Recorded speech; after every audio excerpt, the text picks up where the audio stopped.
All right, guys, so in this video, you're going to meet 47-year real estate development and private equity expert Randy Wallace right here in Myrtle Beach, South Carolina. Now, he is the broker in charge of Keller Williams right here in our city.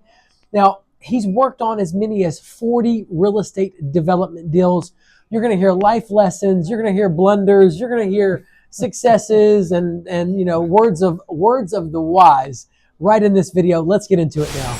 I believe you should invest in oceanfront condos in Myrtle Beach, South Carolina, because you can enjoy and increase the passive income of your oceanfront condo through the 20 to 22 million tourists that visit the #2 vacation destination on the East Coast each year.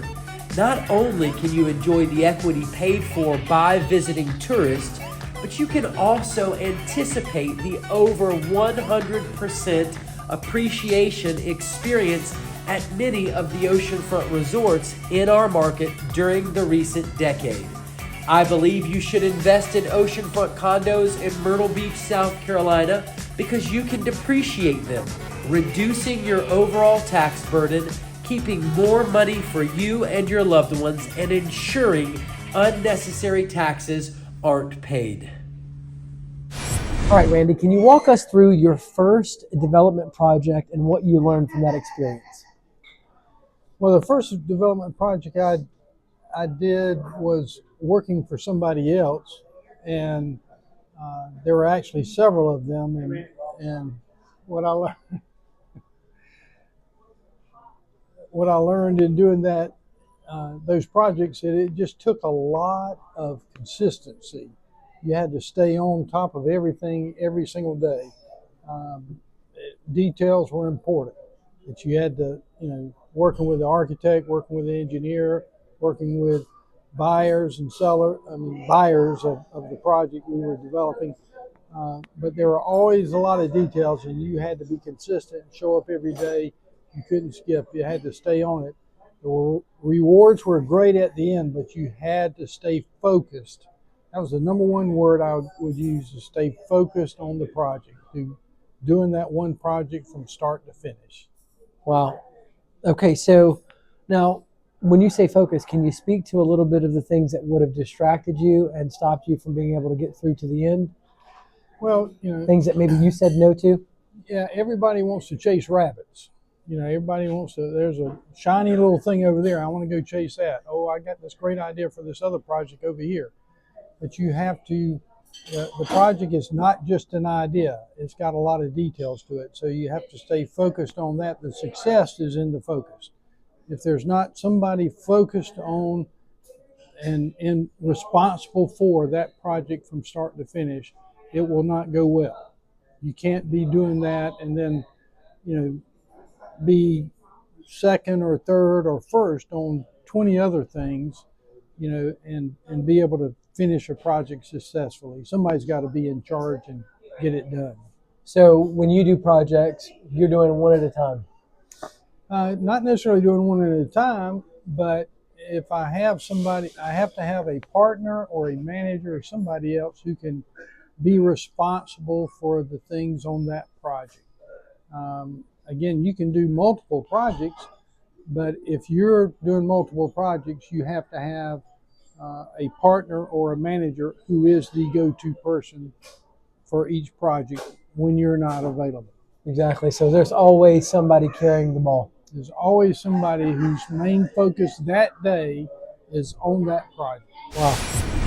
We are on site today at 215 28th Avenue South. Now, this is a multifamily property. There are 4 units. I'm going to take you on the outside of the units first, then we're going to go on a tour of the inside of one of the units. Before I do, I want you to notice something really quick. See that right there? That's the ocean. That's how close you are to the ocean at this property. Now, there's a unit downstairs and a unit upstairs, obviously. I want to really quick show you there's also a vacant lot. The powerful thing about this property is it allows for both short-term and long-term rentals. This is the other 2 units. Of course, the vacant lot is what I'm walking through right now. Just want you to get a good visual.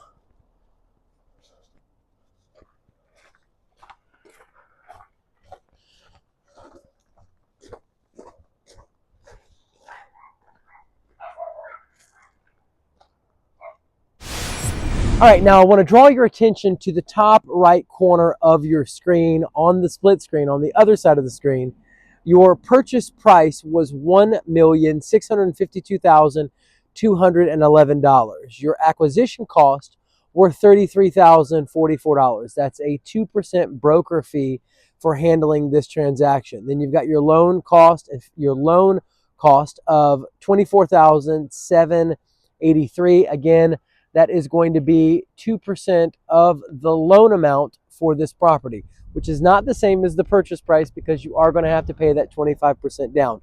Now, if you take your purchase price, you add in your acquisition cost, you add in your loan cost, you take out the mortgage on the property, you're left with your initial investment into the property of $470,880.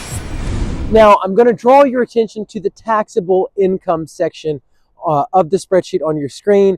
Your potential rental income for this property, if it had 100% occupancy, was $310,667. That's for year 1. Now, vacancy and credit losses, we took into account the 40% vacancy rate. So we took that out. That vacancy was $124,267. If you subtract that out from the $310,667, you're left with $186,400, which, if you recall, was the original number that we came up with all 4 units being rented 60% of the time. Now, moving right along, your gross operating income was $186,400. Your operating expenses, we have you at $42,872. If you subtract that from the $186,400, it is going to bring you to a net operating income of $143,528. Now, your interest for year 1, the total amount of interest you're going to pay on this loan, financing 75% of it, was $86,141.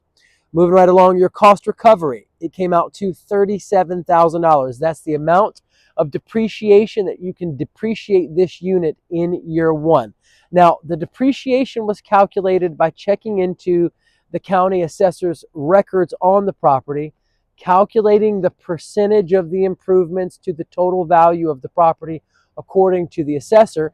And the reason why we use the assessor's information is because it's defendable. You know, we're pointing to another source. We're saying, hey, the assessor gave us this, rather than saying we just figured this number out ourselves. So it's a whole lot more defendable if it comes into a question ever. Now, moving right along, we obviously, took into account straight line depreciation for this property and mid-month convention, taking into account that, you cannot, consider the first part of the month that you, in the first year that you purchased the property, and you can't consider the last part of the month in the year that you sell the property.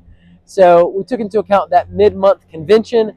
So that left us at $37,000 in cost recovery that could be taken in year 1. Now, moving right along, you're going to also take out your amortization of loan cost.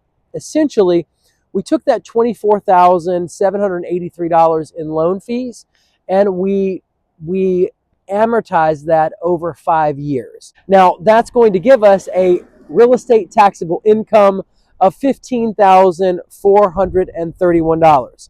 Essentially, we're going to take your net operating income, we're going to take out your interest, which is $86,141. We're going to take out your cost of recovery for the year, $37,000. We're going to take out your amortization of your loan cost, $4,957.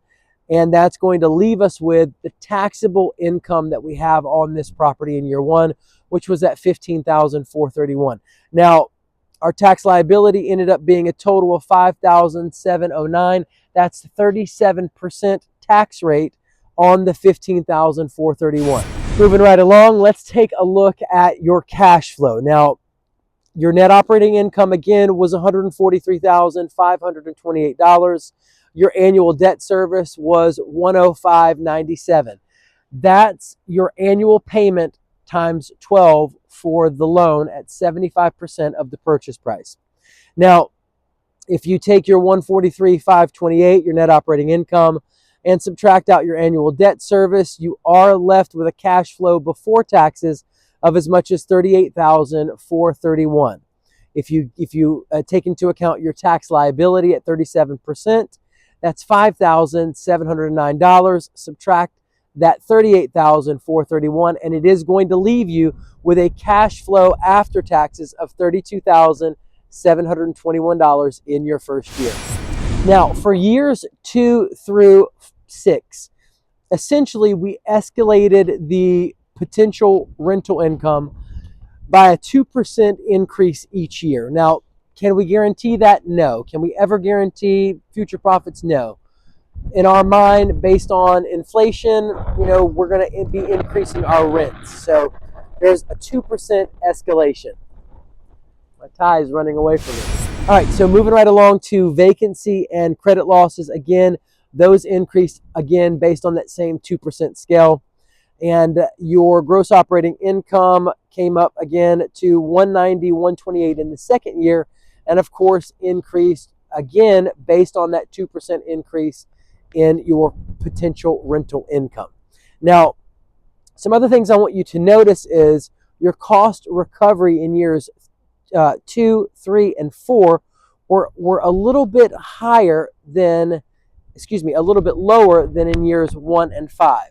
This is because in the year that you purchase the property, you have to honor the mid-month convention for the cost or recovery calculation.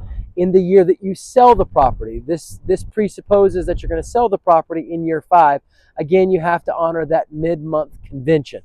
So those years, you're not going to be able to claim quite as much depreciation on the property. However, in years 2, 3, and 4, you are going to be able to claim the full amount of depreciation because you don't have to account for mid-month convention. Now, I want to draw your attention again to the cash flow section of the spreadsheet. Your cash flow after taxes is going to steadily increase every single year through year 5, and it would potentially increase through year 6, again, keeping with that 2% escalation in potential rental income. I get calls and emails pretty much every day, all the time, from investors just like you looking to invest in commercial real estate deals, in short-term vacation rental properties, no matter what it is. If it is real estate, whether it's industrial, office, retail, medical office, I don't care what it is. If you want to invest in it, then you need a savvy investment broker to run financial analysis, market analysis, and feasibility studies on your investment to make sure that you are making a worthwhile investment. No matter what market you're in, pick up the phone and give me a call. It's 843-360-1737. All right, so moving right along, how do you evaluate a new market for potential real estate development? Well, a new market or a new product, I mean, it's obviously you're keeping up with trends, you're keeping up with the trends in the industry, and what I'm usually looking for is what somebody's not doing. Or there are two things to look for. Either something's not doing, like everybody's doing high price and there needs to be a low price, or everybody's doing, high rise, there needs to be a low rise. Whatever, anything that's missing from the market. Secondly, I like to look for things that people have been successful at there that are new. That is, they may have been the first to do a new, mid-rise project, for example, and I want to be a close second. If I see somebody's success and it's not flooded yet, you got to get in there fast, because the problem is if you don't get in there fast, next thing you turn around and there'll be 6 more people doing the same project. Now that's market's overbuilt. Saturated. So you either want to, again, look for the gap yourself or look for the gap that somebody else has filled and be a close second. Okay. Yeah. So tell me a little bit about the biggest challenges that you face as a developer. Like, how do you overcome them? What are they, and how do you win? The biggest Is it problem, finding investors? Is the it biggest problem is being labor? the biggest problem is being undercapitalized. Okay, if you don't have enough cash equity in the project, it's not just sweat equity. It's not just financing. If you're 100% financing, that's asking for trouble. Okay. So Why is that? because debt is a burden. It not only is obviously costs money, but it costs you thinking. It costs your mind. It's taking space in your mind because you're worried about making payments instead of worried about moving the project down the line. Wow. And you're taking time, energy, and mind power away from the success of the project. So got to really think about, the what ifs. What if this project goes twice as slow? What if the market stalls and we got to live out a couple of years? What if it costs, an extra 20% to build this certain product? You have to make sure that you've got good partners, that you're fully capitalized for all the what ifs, and then then you can put your mind on working out issues. But if you start out undercapitalized, you're going to be in trouble. All right. So how do you overcome that? How do you overcome it is, one, don't get in that position. Make sure you're capitalized to start with. The secondly is if you either need to sell out quickly, okay, let's correct this problem. Let's go ahead and take the hit and get sold out. Sometimes we've done that, and you lose a couple hundred over here and you hope to make a couple hundred over here. So you just get out. Okay, if it's not working, do whatever it takes to get out. You think you're going to have to sell at $100,000 short and you got to sell it $200,000 short. That's okay. You're out and you got your mind free to go do the successful one. Other thing is, okay, how do you solve it? You may have to bring in a partner. All of a sudden, you bring in. It's just like people go into bankruptcy and they get a bankruptcy lender who's lending on top of money that's already owed, but they take priority position. So you may have to find somebody who will take a priority position of 50% or even more ownership of the project, but the project's not going to succeed without them. Yeah. So, hey, look, I'd rather make 10% of 100,000 than make 100% of nothing. Exactly. So again, having the capital is the key. Yep, absolutely. We're going to change gears and look at the alternative cash sales worksheet. Now, guys, this worksheet is going to tell us several different things. It's going to tell us the calculation for the adjusted basis. It's going to tell us the calculation for the capital gain on sale. It's also going to help us understand how much the property appreciated, which is that capital gain, and the sales proceeds after tax. Now, let's tackle the first part of this, the calculation of adjusted basis. The basis at acquisition, that $1,685,255, that is going to be your initial purchase price plus the acquisition cost. Now, we do have the cost recovery taken over the life of the investment was $189,813. If you subtract that from the basis at acquisition, it is going to leave you with an adjusted basis at sale of $1,495,442. That is our adjusted basis at sale. Now, we're going to move right along to the calculation of capital gain on sale. The sale price, again, was that $1,685,255. The cost of the sale was $33,705. That's 2% for broker fees. The adjusted basis at sale, again, we just calculated that, was the $1,495,442. Now, if we take the 1.6, which is the sale price, we take out, the sale price, We take out the cost of sale, we take out the adjusted basis, we are going to be left with the gain or the loss on the property. So that gain was $156,108.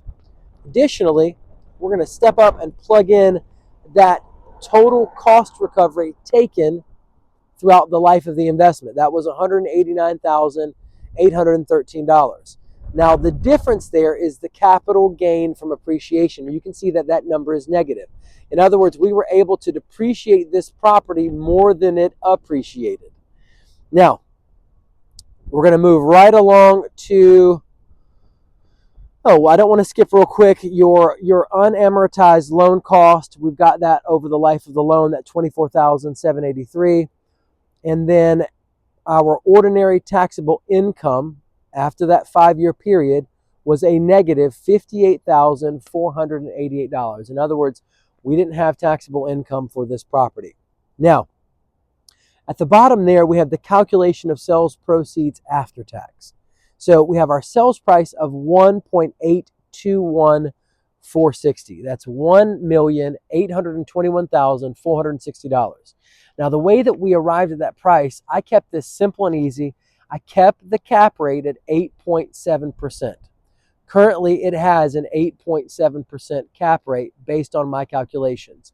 So I'm saying if things stay the same from year one and you own it for 5 years and sell it in year 5, if things stay the same, but the net operating income continues to increase on that 2% scale, then this property will be worth, in my opinion, $1,821,460 in year 6 when you sell the property. Now, so we also have the cost of sale in year 6 when you sell it of $36,429. That's 2% of that $1,821,460 sales price. Now, we also have to take out the mortgage balance. Obviously, if you're selling the property, you're going to have to pay off that loan. Now, that balance is $1,129,644. So if we start with the $1,821,460 sale price in year 6, we factor in the cost of paying brokerage fees of $36,429. We also pay off that mortgage. We are left with a sales proceeds before tax of $655,387. We have our tax savings. I used a 37% tax bracket. So of line 16, we had ordinary taxable income of $54,488. Well, 37% of that is going to put us at $21,641 for our ordinary income.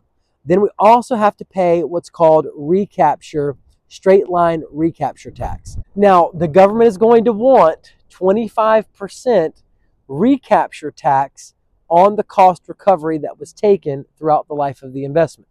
So essentially, you'll see here that line 11 was $189,813 in cost recovery taken over that 5-year period. Well, they're going to want to get 25% of that back when you sell this property. That's going to bring us to a total of $37,963. Next, there's the tax on capital gains recapture. Now, that is going to be 20% of line 13. Line 13 was $33,705. It was a negative number, and 20% of that left us at $8,426. Now, if we take our sales proceeds after tax, we take out our ordinary taxable income, we've got to pay the government that 37% tax rate on our income from the property while we owned it. We've got to also take into account the straight line recapture that we've got to pay the government, the IRS, for depreciating that property. We've also got to make sure that we pay them 25% of our capital gains. They want that recapture as well. If we take that out of the sales proceeds before tax, we are left with a sales proceeds after tax of $647,491. You can see that this very well could be an extremely profitable investment, and it's standing right behind me, only a short distance to the beach. So, what upcoming real estate trends do you think investors should be paying attention to? Well, that's a good question. Everybody wants to know. I'm probably not the best to answer that because I'm more on the end of my career rather than the start. So I'm not looking to start a ton of new things. But what you're looking for at any time, and again, it's like I said, what's being missed by the market. What trends are out there.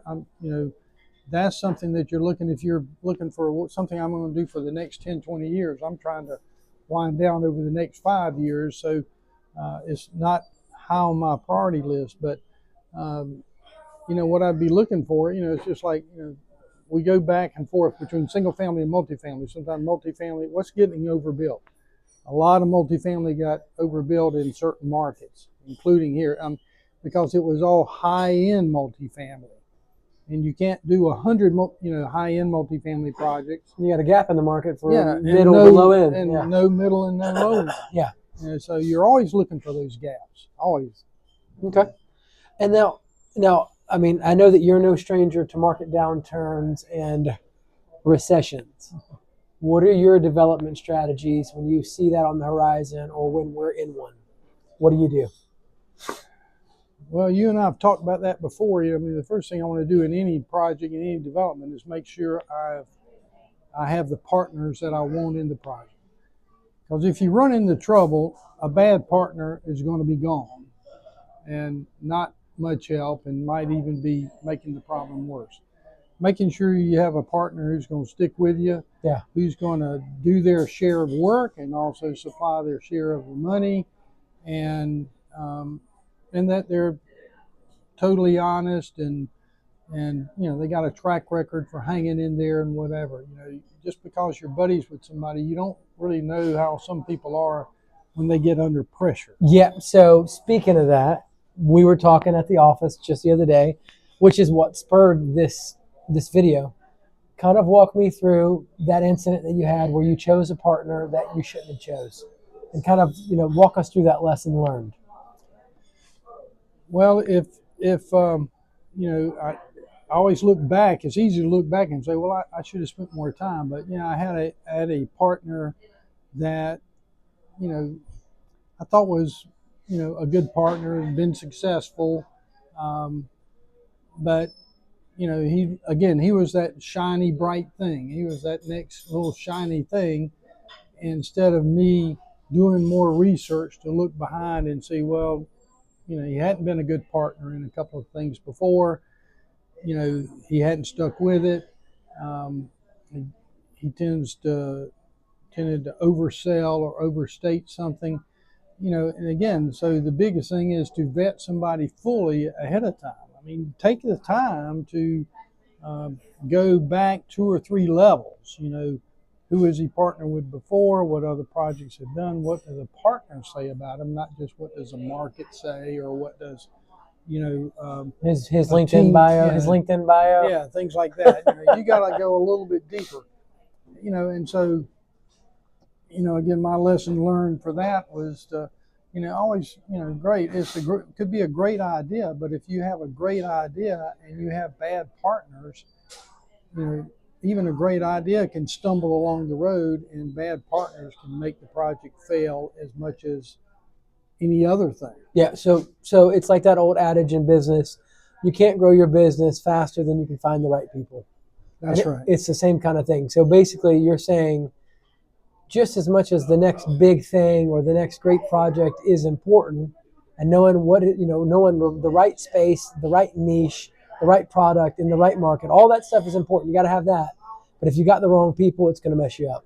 That's right. The wrong people on your team or the wrong people as your partners. So you really have to, make sure you got a good team around you, and it starts with having the right partners. Wonderful. All right, now let's talk just a little bit about private equity and financing, because I know as a developer, you've obviously done a lot of private equity. You have investors that you work with all the time. Do you mind going into how you structure financing for your large development deals? Well, again, like I've shared here just earlier, you need capital. You don't need just loans. If everything's 100 and 110% financing, that can lead to trouble. The other thing is living out of your project. You need to have, you need to not have it where 1 or 10 or 20 people are all getting their salaries from the new project. They need to be, the partner you're looking to have partners who are putting money in, providing enough capital, and not drawing it out all the time, so you can survive the downturns. You should have your income from something else, because a project takes a lot of money up front, and so that's the start of it. Is having enough capital. As far as financing, you need to think about, again, what's the worst case scenario. It's great to have financing, because usually financing costs you less. Financing from a bank costs you less than giving up interest to a partner. So if I could get enough with financing, that would be great. But what if the project stalls? And what's again that worst case scenario? How much am I going to need for a couple of years in order to get over that hump? Well, that's the kind of capital you need. And that's going to come from the right partners. That's got to come from the right partners. So basically you're saying you vet your partners in such a way, like, you might even go so far, and I don't know this, but you might even go so far as to say, hey, if worse comes to worse and we hit some kind of downturn in the market, you can get through for the next 2 years without this deal going through. That's right. The other thing, anytime you put money in a project, you're looking as far as the capital goes in. Can you survive if you lost that money? Okay. That's the kind of partners you involve. Yeah, I don't want a partner who is, Randy, if this money goes away, whether it's $10,000 or $100,000 or $1 million, if this money goes away, I'm going to lose my home. Yeah, you don't need that. They don't need that stress. I don't need that stress. Nobody in the deal needs that stress. You should only be investing money that you can afford to lose. That's number one. Okay. And and then as far as how much you borrow, again, it depends on if you're capitalized enough. Sometimes it's okay to borrow 50%. Sometimes it's okay to borrow 80%. If you've got reserves and backup. But again, if you don't have reserves and backup, then you should be borrowing less money, not more money. You might not need to be in that deal. That's right. Yeah. I believe you should invest in oceanfront condos in Myrtle Beach, South Carolina, because this is the fastest growing area out of the 150 most populated areas in the entire United States for the last 3 years in a row, according to U.S. News and World Report. This helps to insulate our market from many of the ups and downs that the rest of our nation's real estate market experiences. This can help you have a more stable rental property. I believe you should invest in oceanfront condos in Myrtle Beach, South Carolina, because they have a tremendous upside when compared to money market accounts and the stock market, due to the appreciation they earn and the potential of higher annual yields through their gross rental income when compared to these other investments. Money market accounts and the stock market don't have the upside of added appreciation. I believe you should invest in oceanfront condos in Myrtle Beach, South Carolina, because while our prices have risen and have held their value, we're also much cheaper than other places like Florida. Where else can you go and find an oceanfront condo for as little as $100,000? If you're getting into the real estate game or expanding your current portfolio, the bang for your buck is sitting right on the Myrtle Beach, South Carolina oceanfront. Now, regarding how I ran your mortgage numbers, you'll see on your screen there, I've got you at 12 payments per year. I have you amortized over 25 years. I have a loan amount of 25% of the purchase price. That's $1,239,158. Then I've got you at a 7% interest rate, which it could be less, it could be more, it depends on several factors. So I've got your periodic payment at $8,758.11.